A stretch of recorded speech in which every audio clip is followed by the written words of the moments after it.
Good morning, everybody, and thank you very much for joining us for this webinar. My name's Carl Emerson. I am Deputy Director at the Institute for Fiscal Studies.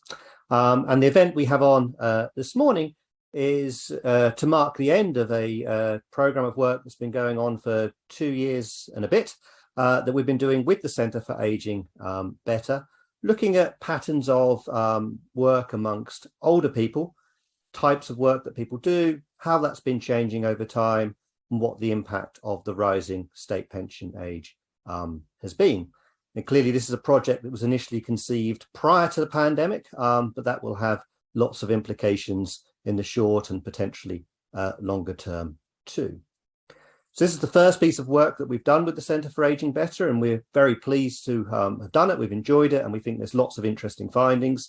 The reports are all available on our website, and this should give you a taster of some of the highlights. So the format for today is we're going to start with a presentation from Jonathan Cribb. Jonathan leads the work on retirement behaviour at the IFS. Once he's finished presenting, he'll hand over to Emily Andrews, who's Deputy Director for Work at the Centre for Ageing Better, and is the main person at Ageing Better who we've been working with on this programme of work. Emily will give her reflections on what we've been doing.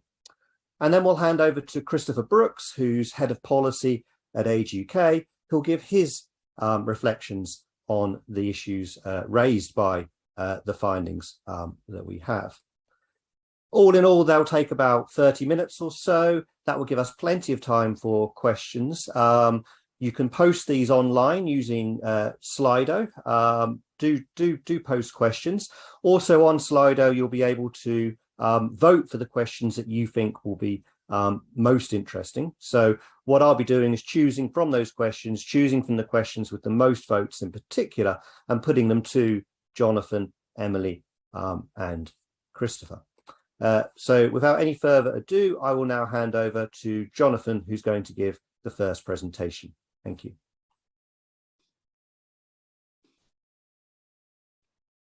Thank you very much, Carl, and thank you to everybody joining today. So my presentation is going to look at the research that we have done on patterns of work around state pension age, really focusing on three questions. The first being, how have patterns of work for people in their 50s and 60s changed both over kind of the last few decades and particularly in the last few years. Second, I'm going to drill down into what role the higher state pension age, in particular the increase from 65 to 66, has been playing in terms of the employment rates of these people, and what other effects that has on their household incomes. And third, I'm going to be looking forward to think about what do we know about what the future might look like for work around state pension age. So starting off with the first of those questions, I think it's nice to give a bit of context about how different patterns of work look compared to previous decades. So here I'm going to show how the employment rates of women differ by age in 3 specific years. Firstly, back to 1975, also 1995, and then how that changes when you look at the recent data in 2021. So what you can see here is actually over the 20 years between 1975 and 1995, there were big changes in the employment rates of women in their 20s and 30s, and to a lesser extent 40s, but much less change for those in their 50s and 60s. Once you put in the rates of 2021, you can really see that there have been continued rises in employment rates for women, but actually the largest increases have been for those in women in their early 60s. That being said, you do still see a lot of people out of the labour force in their late 50s or early 60s, and a minority of women, still around 10%, in the workforce at age 70. How does this pattern compare to men? Well, it does look quite different. Between 1975 and 1995, rather than seeing increases in employment, men across the age of all ages saw decreases in their employment rates. When we fast forward now to the latest data from 2021, 2021 is kind of splitting the difference between 1975 and 1995 recoveries, except for what's going on at the very youngest adults due to education. But you can see rises in employment across the rest of the age kind of distribution between 1995 and 2021. But the other thing I'd like you to take away from this graph is look how gradual the kind of retirement rates, basically the fraction of people leaving work is across from kind of age 50 to age 70 in 2021 compared to 1975 and to a lesser extent 1995, where it really was, retirement was really clustered around a couple of years around state pension age for men in the mid-70s. So it's much more gradual now. What about more? So this is like looking at a long time span to get a sense of the changes, societal changes in recent decades. What about the very most recent data? Well, the most recent data looking at 50 to 69-year-olds shows employment falling back. Here's the employment rate of people in their 50s and 60s for men. You can see that falling back in 2020 and 2021.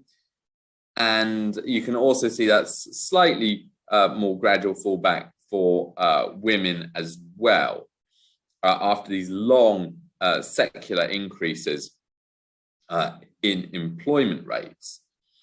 And what we know is that what I'm going to show here is that fall in employment in the last few years since the pandemic started has really been concentrated in particular types of work for these 50 to 69-year-olds. And it's really been concentrated in part-time work, particularly for women, and self-employment, particularly for men. So let me show you that here. So this is looking at the percentage of 50 to 69-year-olds who are doing different types of work. So these green lines look at the fraction doing part-time work, the solid line being men and the dashed line being women. Part-time work here being working fewer than 30 hours a week. And you can really see that fall back, particularly for women since 2019. For men, the self-employment is where it's really happening. You can see that fall in the solid purple line again since 2019, and a more modest fall for women. And work that I've done was out last week with B. Boylo showed that a lot of this is about actually people leaving work for economic activity from these types of work during the pandemic. And particularly, it looks like these people are retiring in general, rather than moving into other forms of economic activity, such as looking after their family or being out of the labor force for health reasons. So that's one. So the pandemic is one thing that clearly has affected everybody and the labor market for people in their 50s and 60s over the last few years. But there has been specific policy change as well that has been important. And that policy change is the increase in the state pension age, which we find to have significantly boosted the employment of both women and men. And the way I'm basically going to show this is to remind you that when the state pension age rises from age 65 to 66, progressively fewer 65-year-olds are eligible for a state pension. And so we can look what happens to 65-year-olds as the state pension age increases. And what we can do then is also compare it to a group that have always been above the state pension age. Those are 66 and 67-year-olds. So these are employment rates of 65, 66 and 67-year-old women back to 2009. you can see them these rates basically moving very gradually upwards together over that period.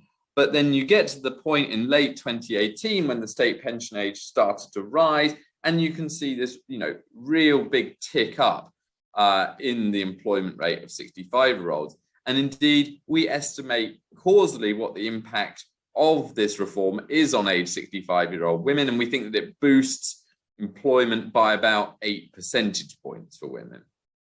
There are similar impacts for men. This is, I'm not going to talk you as slowly through this graph, but this is just employment rate of 65, 66 and 67-year-old men. You can see that after the reform started, age 65-year-olds employment rates for men has also gone up. And when we estimate it carefully, we think that's pushed up employment for 65-year-old men by 7 percentage points.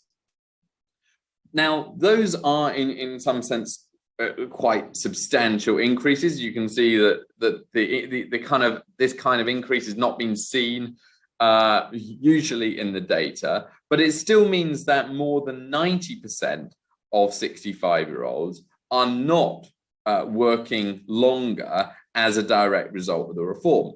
And there are two groups of people in that. There are people who 65-year-olds who are in work and would have worked anyway at age 65, irrespective of the rise in the state pension age. And there's men and women who are not in work at age 65 and didn't change their plans as a result of the reform. And so, while there are while there are some increases in employment for this age group, and they are going to have higher employment incomes as a result, that the other impact, of course, of a higher state pension age is just that 65-year-olds are not receiving a state pension from the state anymore.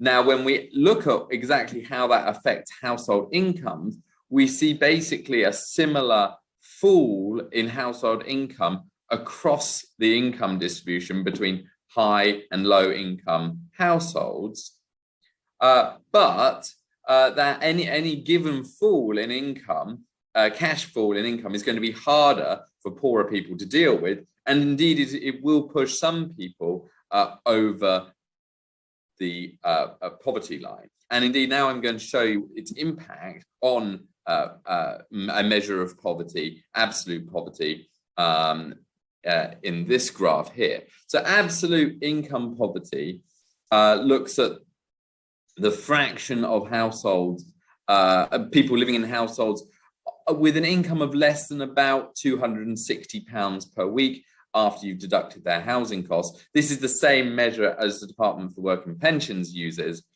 And what you can see here is, just as you see a tick up in employment as the state pension age rises for age 65-year-olds, you see this big spike in age 65-year-old poverty. And we estimate that the impact of this is to push the absolute income poverty rate up for these people by about 14 percentage points to just over 20%. So that clearly, there is almost like two sides of the coin of the higher state pension age. So this all has now been thinking about slightly backward looking what has happened in our world. What about the future? Well, predicting or forecasting future employment rates is extremely hard. People who do it professionally find it difficult. And indeed, the Office for Budget Responsibility consistently forecast employment rates that were more pessimistic or lower than what actually happened between 2011 and 2020. But since 2020, it's been the other way around, and there have been these unexpected rises in economic inactivity and commensurate falls in employment, particularly for people in their 50s and 60s. Well, with the qualifier about how difficult this is out the way, what can we learn about the future patterns of work at older ages? Well, one thing we can do is we can just ask people, when are they expecting to retire? And indeed, that's what a survey called the Wealth and Assets Survey does. It asks, we here look at the expected retirement ages of people in their 40s and early 50s. And they were asked in 2006 to 2008, what age did they expect to retire?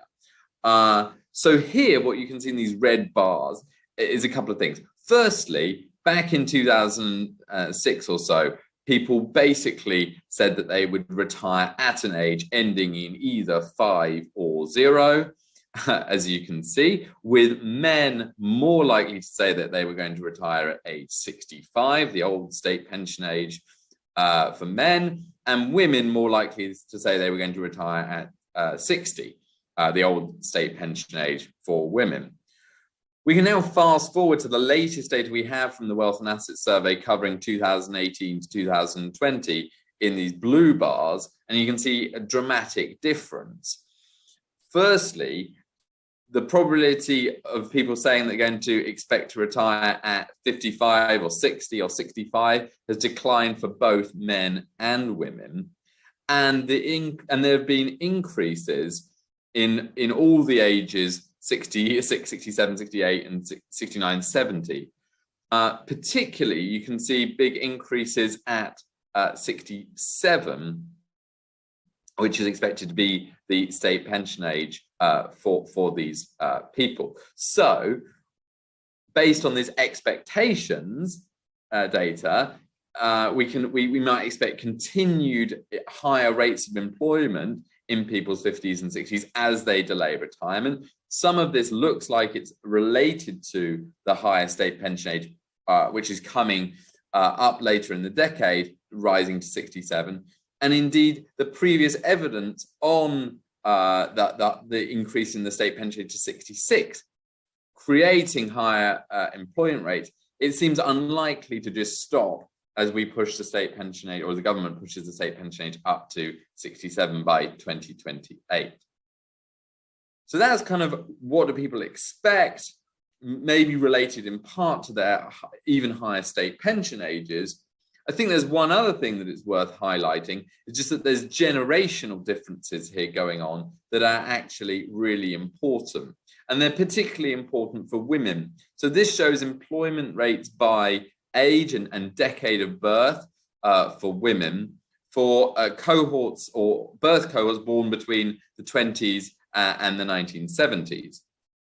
And what you can see here is the 1970s are quite away from retirement still, but the 1960s generation are really approaching retirement in the next decade or so. And they have employment rates which throughout the kind of their 40s and even earlier have been higher than the generations that have come before them. You can see here that compared to those in their 50s, this red line is higher. They're coming in with more labour market attachment than the 50s and a lot more than the generations that came before that. And these higher labour market attachment in people's 30s and 40s and early 50s is important because it's predictive of continuing to stay in work in your late 50s and in your 60s. So we'd expect those generational changes as younger generations come through to feed in, at least in part, to higher employment rates. Okay, so I think I've come to my time. A couple of quick conclusions from me. So recapping, employment rates, we've seen these secular increases in the employment rates for basically the best part of 3 decades. Those in themselves have been fueled by generational differences in labour market attachments, and at least since 2010 for women, rises in state pension ages, and since 2018 for both men and women. Now, the pandemic's come along. It's been, really dramatic changes, and it has pushed down employment rates for people in their 50s and 60s, although it does not reverse those decades of gain. We're pushing employment back to around its 2018 levels.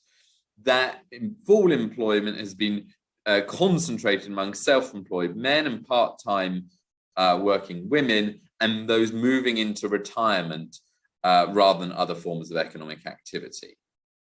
The higher state pension age clearly has been important. It's pushed up employment. It has led to a gain for the exchequer, but it's also pushed up rates of income poverty. And looking forward, it does look like, although it's extremely uncertain, since these continuing generational changes and continual pension age rises are likely to push up employment rates even further.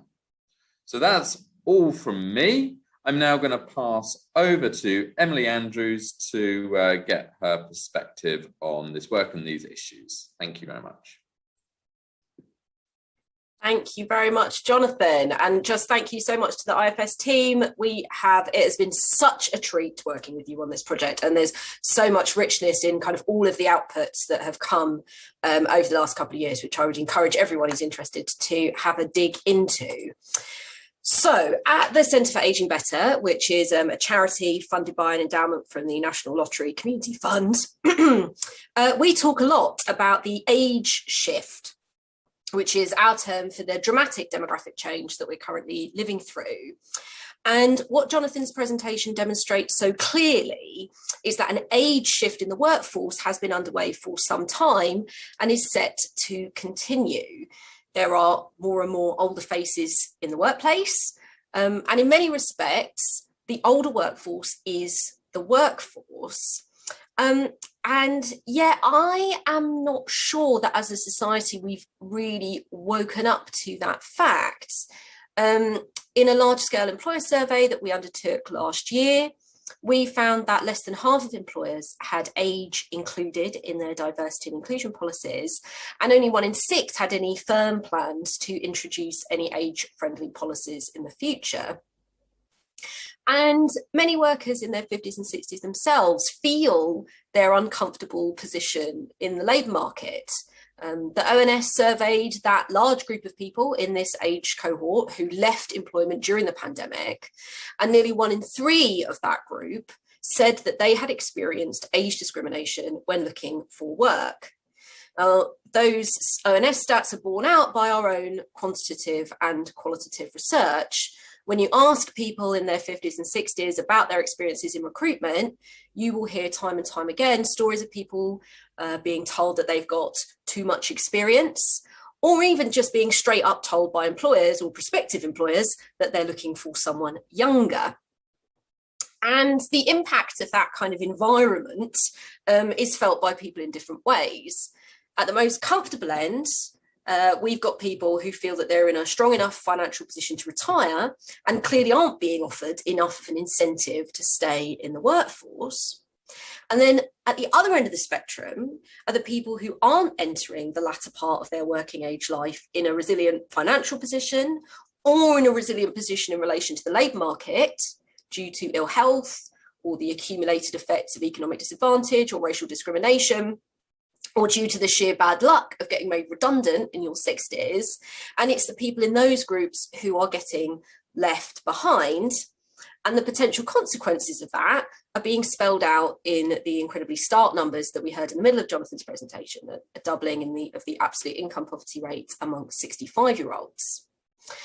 So if we're going to keep increasing the state pension age, and if this government and successive governments are going to continue to expect people to extend their working lives into their mid-60s and beyond, especially those who don't have substantial reserves of private savings to fall back on, then we need to create genuinely equitable access to work for people in their 60s in particular. And we need to make sure, so that means we need to make sure that our workplaces and our jobs remain accessible to us as we age, which means challenging ageism in our workplace cultures and rooting out the age bias from the recruitment processes that I was previously describing. And we're currently working with a group of employers and with researchers from the Behavioural Insights team to try and kind of put some practical meat on the bones of how you do that. It means ensuring unstigmatised access to workplace adjustments, wider access to occupational health specialists, and empathetic support from our employers when we are managing a health condition while we work. It means access to flexible working, including part-time work, so that we can manage these things and so that we can manage the caring responsibilities, which I saw someone asking about on the Slido, which are likely to appear in the latter part of our working lives. It means broadening access to midlife support in the workplace, midlife support that isn't just about retirement planning, although that is important, but also contains space to investigate and realise our career ambitions and chart a fulfilling path through the latter decades of our working lives. So it is employers who are the key group to making this happen, of course. And we are at the Centre for Ageing Better are working on broadening our offer to employers who understand that they need to respond better to the workforce that is in front of them. But the government has a role here too, parts of which I would say it's currently playing more enthusiastically than others.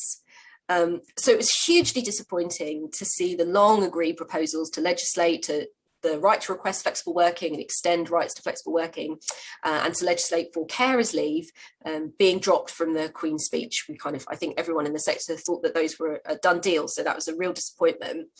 And it was a blow that followed a rather more promising move at the spending review last year to inject some dedicated cash into this agenda at DWP, which includes expanding the offer to 50 plus clients of Job Centre Plus. Now that's a key step in the right direction, but I don't think that it goes far enough, that kind of bit of extra support within the Job Centre, to ensure that people in their 60s don't end up parked on employment support providers' books, and also to ensuring that they receive targeted support that we need to actually return to the workforce if we fall out in our 60s. And of course, that Job Centre support won't touch the thousands of people who have become economically inactive over the course of the pandemic. Tony Wilson from the Institute of Employment Studies keeps making the point that the government has not responded to the labour market crisis as a result of the pandemic that they've actually ended up with. The government's pumped large sums into unemployment support, which could now be effectively redeployed to support the economically inactive to re-engage with the labour market. And we've been working for some time with Greater Manchester Combined Authority. So, we've been working on this since way before we had a participation crisis in the labour market to develop an intervention which aims to reach this cohort of economically inactive people who would financially benefit from being in work, and which we think there is potential to scale. So we need to do all of this, and we need to do more to make the labour market more accessible as we age. And that is the thing that we kind of focus on and that my team focuses on at Ageing Better, and to make it easier for people in their 60s to remain in and return to work. But we know that this won't reach everyone. And I think it's worth noting that even without the barriers of a major health condition or a significant caring responsibility, someone who falls out of work at 64 or 65 is going to face struggles finding an employer to take them on for 1 or 2 years. And our current social security system simply doesn't recognise that. And we can't be in a position where the state pension age increase acts as a punishment for those who have to spend another year not earning a wage and not receiving a state pension income. Now, I don't have a fully worked up policy position in response to that. I'm aware of the options, whether it's allowing tapered access to state pension benefits for those already judged not fit for work, or whether it's raising the level of out of work benefits across the board. And I, again, saw some questions along those lines on the Slido. But what Jonathan's numbers make clear is that the government can't raise the pension age any further without acknowledging this issue and doing something meaningful to address it. So those are my thoughts. Thank you very much. And I'm going to pass over to Chris to hear his. Thanks, Emily. And thanks to everyone at the IFS for producing another really interesting piece of research that sheds a lot of light on these matters. I thought I'd just try and link the research to a couple of current labour market and policy issues. So touching on some similar things to what Emily's just been talking about, I was going to just have a quick reflection on the current labour market and on the transition to retirement. We already know quite a bit about post-pandemic labour market patterns from other IFS research, as well as work done by other organisations. And it's been identified that there's approximately 500,000 older workers who are missing from the labour market based on pre-pandemic trends, which is now causing significant difficulties for employers and for the economy. So thinking about why this has happened, the IFS research flags that retirement is the main driver for 50 to 69-year-olds moving out of employment, and is running at 20% higher than pre-pandemic rates, while other factors like people leaving because of poor health are also very important. This could lead to predictions of doom and gloom for the future. However, unlike some other commentators and the official forecasts, as Jonathan was referring to, the IFS research strikes a more optimistic note on future prospects, which I actually agree with. This is because, as the paper explains, the current cohort have greater attachment to the labour force throughout their working lives, as well as pre-existing expectations of a later retirement date than previous generations, which both imply that people may be more likely to move back into work. Also, I think if you think about the survey data, retired is a broad description. It doesn't really tell you about the minutiae of why people have stopped working. And it's often far from a permanent state of affairs anyway. So even before the pandemic, about a quarter of people who retired then subsequently unretired, as in went back to work. And I think it's likely that of this current cohort, where we've seen vast numbers of people retiring, that many could come back. However, and this is where it links to the policy problems, for this to happen, it needs a clear improvement in job quality and probably pay as well. And I suspect these are the two main reasons that people have stopped working. Going back a few years, the government has had the opportunity to improve the quality of work for lower paid workers, which they haven't taken. And I think that's part of the reason why we are where we are now. Even if you think the debate started with the Taylor Review being commissioned, I think it was in 2016, governments had ample opportunity before the pandemic to take measures to sort out some of the poorer quality work. And since the pandemic, we've really seen the impact that poor quality work can have, leading many people to leave the labour market altogether. And AGK has heard from lots of people who are really struggling in stressful jobs, things like balancing care with their work, with unsupportive employers, people struggling with health conditions. And we've got some research coming up which is going to highlight some of these issues, which is part of our submission to the State Pension Age Review. If you're subjected to those kind of working conditions, then it's really unclear why you'd want to work unless it's absolutely essential. So really a lot more needs to be done there. And with declining real terms pay at the moment as well, which is driven by the very high inflation rates, that's really not going to be helping. And pay is identified as a really important reason, although it's often not cited as being the main reason people stop working. It's undoubtedly very important. I don't think there are too many people who work for free. So as Emily said, we were disappointed that the employment bill didn't come out. Although there is a private members bill that's been tabled, and hopefully the government will be able to back that to get some measures in place. From an older workers' point of view, this should include things like enhancing the rights around flexible working, which is known to be one of the main things that returning older workers look for in work, as well as introducing carers leave and other measures too. I think the outflux probably is less about money, and I think people could come back if they really want to. And I think as we often think about having a reservation wage, but in fact, it's also about having a sort of reservation terms and conditions, the minimum quality that you'll go back into work for.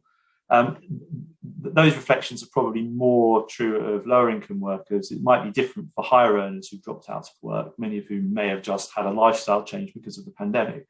But I think the data reflects that it's quite often in lower income occupations like cleaning or caring where people are leaving the labour market. So the other policy issue to briefly highlight is the transition to retirement, which is particularly important because we have the State Pension Age Review at the moment. The IFS finding that state pension age does encourage some people to work longer, but the income poverty rate has increased by 14 percentage points is really striking. It's absolutely crucial that the DWP and the government more widely consider this evidence as they decide how to take forward the state pension age. And it shows just how sensitive many older workers are to raising the state pension age and how much damage can be done if it's not done properly. So again, as Emily was referring to, AGK has long been calling for some form of extra money to be given to people to smooth the transition to retirement, particularly for those who are unlikely to work again. This could be targeted, for example, at specific groups of people claiming certain disability benefits or carers allowance, and also being within, say, 3 years of their state pension age, although all those terms and conditions for that could be flexed. It could be delivered through universal credit, early access to pension credit, or another way, probably not by offering early access to the state pension at a reduced rate, though. But it's really about the ends, not the means. It's about getting money to those people who realistically aren't going to work again. And it would be particularly helpful in alleviating this high poverty level. So I really hope that the DWP will consider this very carefully as they move forward with the review. Also, the worklessness and the higher state pension age kind of combine to have an impact on pensions and longer term finances. It's that coming together of different factors. Freedom of choice reforms have undermined long-term pensions income, and we still don't know how that will play out in the longer term. And that's made worse with the decline in defined benefit pensions. And it's coupled with the lack of policy focus on supporting people to work longer, as I already mentioned. And you can view it from two sides. It's like if you stop working earlier, you're not saving. And if you're not working, you're funding your lifestyle somehow. And according to the ONS, lots of those who've stopped working recently are funding their retirement out or time out of work from a private pension. It's about 2/3 of people aged over 60 and about 3 in 10 people aged in their 50s. So that's a lot of people tapping into their private pensions. And so in future, this is going to have some quite serious implications. It could mean that people who are just about managing now, in the longer term, will be really struggling. As they reach their older age, they will be running out of money or living on a very low income because they simply have spent all their private pension before they should have done. But obviously they've been allowed to do that by the system, but perhaps the system is wrong and is misjudging it. And private pension really should be regarded as an income for later life, not as a bridging fund to get you to state pension age, which is sadly, because of all the other failings, how many people are likely to be using it. And this has implications for individuals, for the government, and for the economy. And it's for all of these reasons that it's necessary we find a solution. And it's really important that the IFS keeps producing illuminating research like this to inform the best course of action. So thanks for that. I'm going to hand back to Carl now.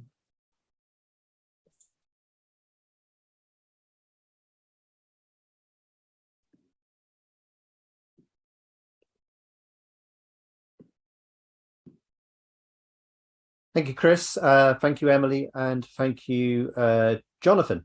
So it's now a chance for everyone watching to ask their questions, and I will look at Slido and put those to our panel. Lots of questions in already, and lots have been voted for. I'm going to start with the one that's at the very top of the pile, and I think I'll put it to all of you in turn, Jonathan, then Emily, and then Chris. And that is that, as Jonathan documented, there's been this fall in employment in the last couple of years amongst older individuals. There's been this increase in economic inactivity. And the question is, do we think that's likely to have an enduring impact? And I guess that could come in two ways. Firstly, whether those individuals who have retired a bit earlier, whether they're likely to come back into work, which has been discussed a bit. And I guess secondly, what about those who've stayed in work? Might the pandemic still have an impact even once, touch wood, COVID is long behind us? Jonathan. Okay. I like your characterization of the two parts of that question. I think in terms of those who are kind of, in their 50s and 60s now, I think the answer is that they will probably stay out of work and retired, with one big caveat. The reason I say the probably is basically just based on historical trends, which is that once people say they are retired, relatively few of them come back into paid work. In particular, relatively few come back into kind of full-time work or even working a few days a week. Some people might do a little bit of self-employed advising here and there, contracting, picking up a couple of hours, but relatively few people unretire properly. That would imply a persistent impact. I think the big but is that we now have a serious increase in the cost of living that has been generally pretty unexpected. And one potential response to people struggling with household budgets is to return to work, at least for a short while. The longer run, always harder to know. I think it's more likely that there is relatively little impact on employment rates, around this age in the longer run, in the sense just because we don't see as much behaviour change of people in their 30s and 40s that kind of could have feed through. But to the extent that if things like working from home, remote work are really important in driving this, and that's persistent, then maybe that will continue to change retirement behaviour in 10 or 20 years' time?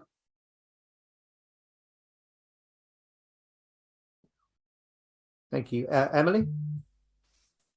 Yeah, I take Jonathan's word as gospel when it comes to interpreting the historical trends. I suppose the thing that worries me around, so we've got the cost of living crisis could potentially be driving people back to work, and the people who are likely to face the hardest squeeze as a result of that cost of living crisis is going to be people who have less access to that kind of casual, I can go and be a consultant, I can go and do advisory work. We were doing some work over the course of the pandemic with a large car manufacturer in the West Midlands, and working with the people who were being made redundant from that industry. Actually, we've been working with one employer in particular, but we worked with some others who'd gone through redundancy pre-pandemic, people in their 50s and 60s. And of course, you've got the people who are kind of in those managerial roles who kind of find, with a little bit of advice, they kind of can find their way into this consultancy world. But of course, that's not available to those who are kind of on the shop floor. And, the people that we've been working with have been just pretty bewildered, really. And those are people who haven't chosen to leave work. Those are people who've been made redundant. But that is where these kind of age bias in the recruitment process and the challenges of kind of navigating the job market when you're in your 60s, that's when it comes into play. So I think that's what I'd say, is that I'd just kind of be nervous about whether those people who might most need to come back into work might find that they have the largest barriers to doing so. I guess it's in that sense, it's a bit like the state pension age increase, in that clearly all of those affected are getting less state pension. They're not getting any state pension for a while.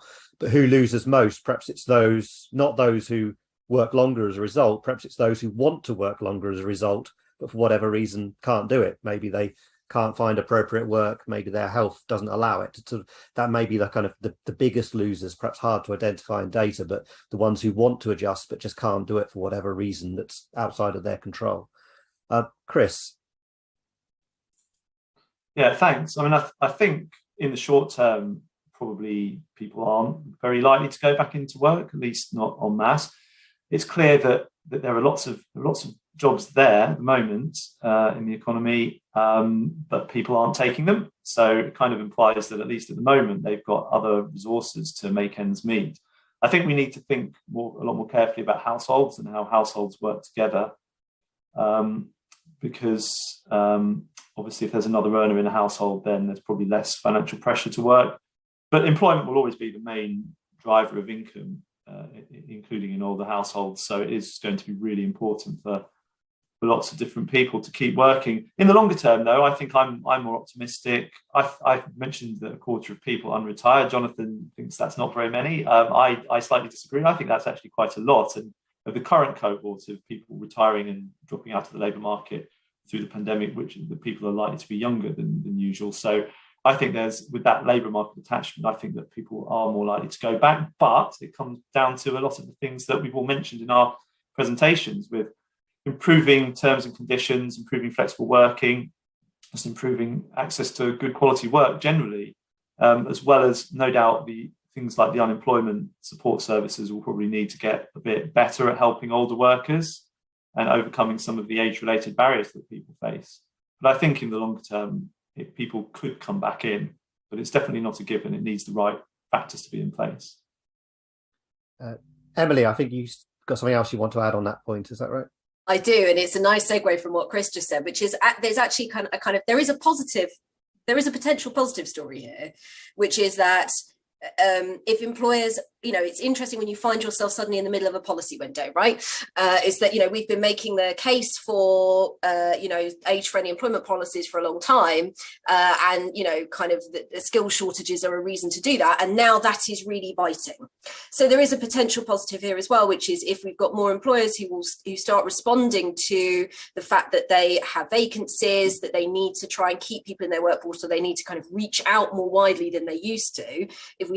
If that creates a response around more what we would call age-friendly employment policies, so that's both kind of specific cultural things around challenging ageism, but also things around flexible work and support for a health condition. If we see more movement on that end, then this could actually create a kind of a positive for all the workers in the longer term. Thank you. So the next question I'm going to ask, I think, is probably just for Jonathan. So somebody's asking about the mixed age couple reform to pension credit. And I think Chris also made the point more generally about considering households and perhaps partners' earnings. Jonathan, is there any evidence about what that reform is doing? And more generally, is there anything on behaviour of partners in what we've looked at here? So I don't know of our work or kind of other academic work which might have estimated kind of carefully what the impact of the mixed age couple rule is. One reason it's harder is, there are a lot of couples out there who are not eligible for pension credit. They're too kind of, in a sense, too wealthy. That means you need to be, if you're an analyst, you need to focus down on a kind of smaller group, and it's always harder to find things that are going on there. Nice thing about state pension age as an analyst is it affects everybody, so it's quite easy to work out what's going on. We do kind of control for the changing mixed age couple working in our work, by the way. I basically don't know, but I think if we can find credibly enough data on the group, I think it would be very interesting to look at. Yeah, but I think more generally in terms of the impact on income poverty of the rising state pension age, I think one of the reasons why we think that what we're now finding is quite big increases in income poverty, but clearly quite big ones, but bigger than what we found when we looked at the female state pension age rises that happened about a decade ago. And I think part of what's going on there is that once you get to older ages, not only are more people out of work anyway, more people have got partners who are already out of work as well. So there's just less earnings generally in the household, which is part of what's perhaps potentially pushing more of them towards or even below that income poverty line. So here's a very positive spin on some of what we're finding. I'll put this one to everybody. So the pandemic's led to some people choosing to leave paid work and to retire earlier than what they otherwise would have done. Is that necessarily a bad thing? Are we falling into the mistake of just assuming that people should just be in work and that's going to give them the most money and that's the right thing for them? Perhaps I'll go in the reverse order and start with Chris and then Emily and then Jonathan on that one. It's not necessarily a bad thing. It depends whether you need the money or not from work. If you do need the money, then if you can't work, then yeah, that is bad. That is going to have a very detrimental impact on your quality of life, possibly for the remainder of your life as well. But obviously, as I mentioned, there are lots of people who have stopped working, retired during the pandemic because they saw it as an opportunity to have a really positive lifestyle choice in a way that works for them. I just am concerned that it's probably more concentrated among higher earners who have greater ability to do that. So perhaps people on lower incomes maybe are more likely to be struggling and more likely to be suffering at the wrong end of the stick.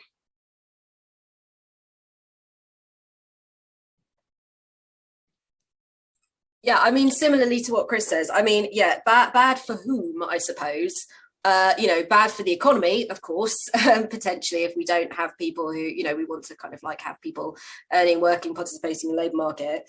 And potentially bad for people, for individuals. There are some people who know that they can't afford not to be in work and yet cannot access work. And those are the people you most need to worry about, right? And there are people who maybe think they can, but actually will find themselves struggling. And, as Chris already referred to, people who then will find themselves kind of, in a really difficult financial position much later on in their lives, having kind of drawn down their private pension saving earlier. And, there's been lots of interesting research around overconfidence, that kind of people in their 50s, large proportions of people in their own 50s, not having an accurate picture of what level of retirement saving they're going to need in order to kind of have a comfortable retirement. So, I would worry about that. And I think, we shouldn't be churlish about putting in our efforts to support those people who most need, because there are people who will not be able to afford to be out of work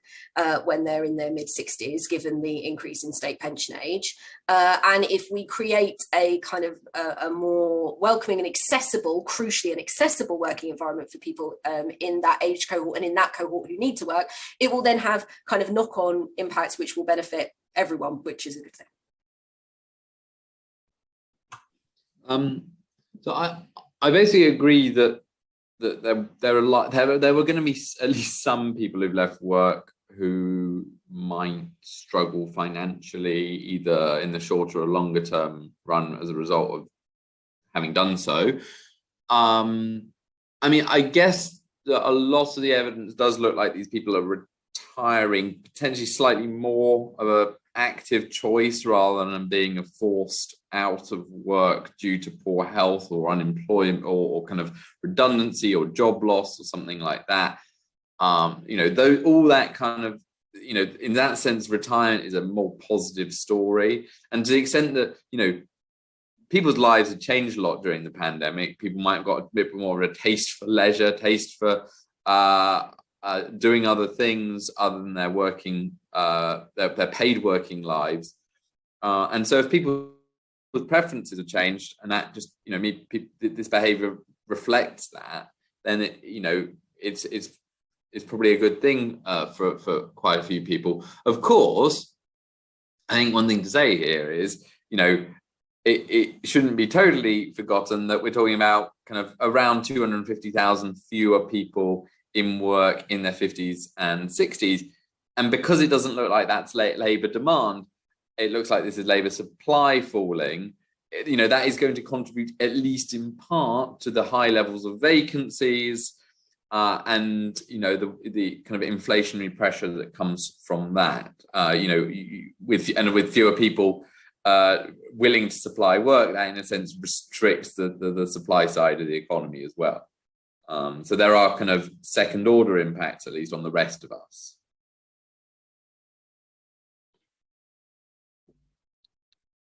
Thank you. So I'm now going to roll, I think, two questions that are a bit related into one. One which is asking about, well, people age 65 in income poverty, but might they have lots of savings, perhaps some private pensions accumulated?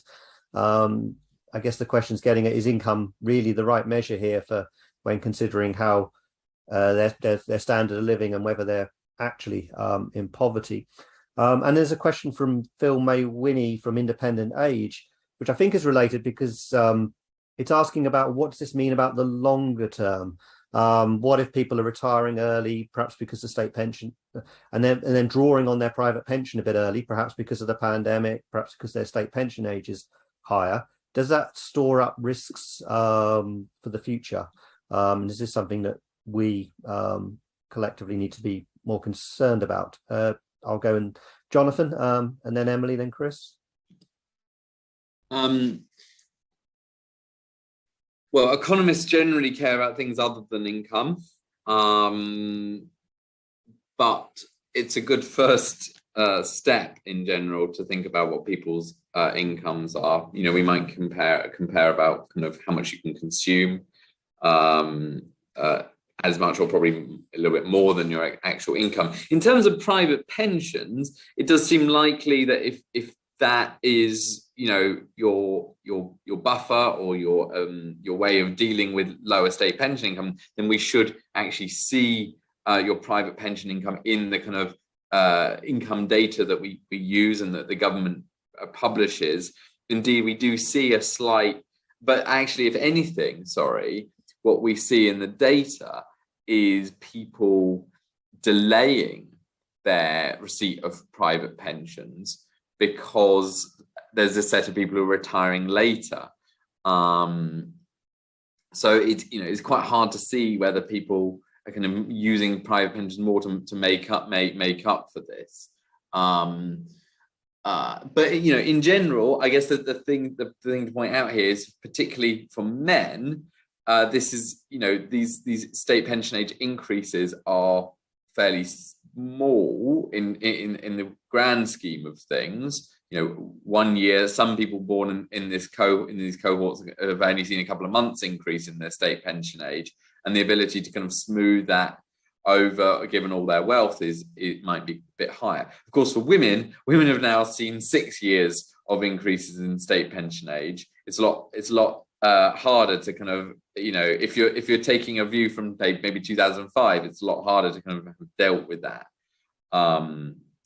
So yeah, maybe I'll hand over to the others to continue. So I have nothing to add on the income versus capital poverty question, although I was just interested to hear Jonathan's answer on the kind of on the kind of drawing down private savings point. So the research that I had in my head was something done recently by the Social Market Foundation. I think it was funded by the New Phoenix Insights Group, which looked at kind of the levels of understanding and the kind of and assessed kind of overconfidence.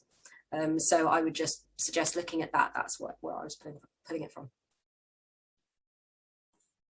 I think on the income capital split, I would just add that people perhaps are using, if people are using their pension, and that is, if people could respond, poverty rates increase, people potentially could respond if they had access to their private pensions. So I think income poverty probably is the right measure to look at, actually, because it does suggest that if people are plummeting down the income spectrum, or rather not increasing when they hit state pension age, they would probably use other resources if they had access to them. So I think that the income poverty is the right measure to use.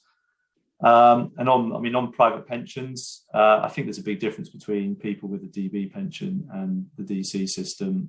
DC system, it's just terrible for individuals. Basically, it just transfers all the different risks of pension saving to normal, regular people who don't have loads of money or other assets, and it needs looking at urgently. Unfortunately, attempts to look at it aren't viewed with such urgency by the government, but really they should be, because it just does lead to such a terrible outcomes for so many people.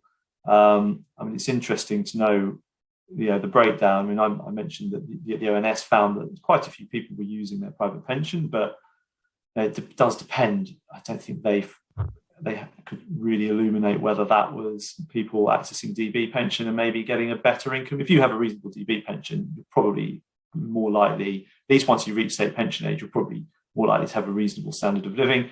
If you're using up your DC pot in that period to bridge until you reach state pension age, then that will have long-term and very serious implications for people's standard of living, as well as for government expenditure in future years as well, because people will then turn to means-tested benefits when they otherwise wouldn't have done. So it is something that urgently we need more detail, and the government needs to take steps urgently to reform it. Thank you, Chris. So I'm just going to ask one final question of you all as we get close to the hour, and that's the one sort of saying, well, we've seen this increase in the state pension age. The work that Jonathan presented shows how much it's pushed up income poverty. Does that reveal that state pension age just shouldn't have been increased, or is it telling us much more about the working age social security system? And I know, Christopher, you touched a lot on that in your discussion, but I wonder if very briefly, if each of you would like to add anything you'd like to see the government do, in particular, given the current review of the state pension age over the next few years, as the state pension age probably rises further. Jonathan. I think that it certainly means that we need to be, the governments would need to be extremely communicative about any state pension age increases, that, and the exact timing of those and who's going to be affected and when, because, conditional nothing else changing, the working age benefit system not changing, and it means that people, even if they are in income poverty, we want to help them avoid, true deprivation, and the extent to which they're able to plan that, maybe their labour supply, their partner's, retirement, or, keeping a bit of extra money back if they're able to, that ability to plan is at least the kind of least that can be done. I think that, on all the other changes, basically, I think a lot more thought needs to go into exactly the kind of provision of state support to people probably between 60 and 65. I think we want to be a little bit careful about, what the kind of work incentives from any kind of changes are, but some serious thought over what the right balance is among people, with different health needs, for example. That's, again, some serious thought on that would be welcome. Emily. I'm afraid I'm also going to call for serious thought, which is not it's not the most precise piece. This is something that the issues that I have had in the past is if you can't work at 63, why are you deserving of more money than if you can't work at 33? But there is definitely an issue here that affects 63-year-olds that doesn't affect 33-year-olds in the same way, which is if you fall out of work when you're in your 60s, you are much less likely to return to it, whatever your status is. So I think there is something there that makes your 60s different, and therefore means that we need a different response within our social security system for people of that age. I have previously been really worried about it kind of in it working counter to the other thing that we think is an important part of all of this, which is improving employment support, the employment support offered to people in their 60s. And our concern has often been that, there's been a happiness to kind of park people in their 60s, right? And kind of not giving them the same standard of support that people under that age get, let alone an actually more targeted, intensive type of support, which is probably what's more suitable. So the concern is that if you remove the kind of work incentives within the social security system, then you're kind of providing a get out of jail free card to employment support providers who don't really want to help people in their 60s into work.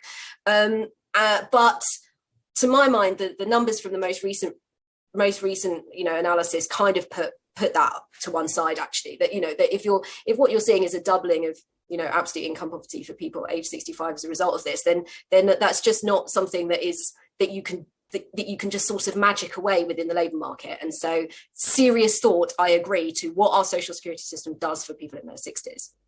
Thank you. And Chris. Thanks. So just very briefly, I've already talked about more money for people in the run up to state pension age. So to have two for one, I'll go for urgent action instead of serious thought. So urgent action to reform the private pensions and create pathways to help massage people through using their private pension effectively and to make it last. Brilliant. Okay, well, slightly overrun the hour, but apologies for that, but all very, very interesting stuff. Big thanks to Jonathan, to Emily, and to Christopher for their contributions today, and to the Centre for Ageing Better for their support for this programme of work. Thank you very much for viewing, and I do hope you stay tuned for future IFS events on this and other topics in future. Bye-bye. Bye-bye.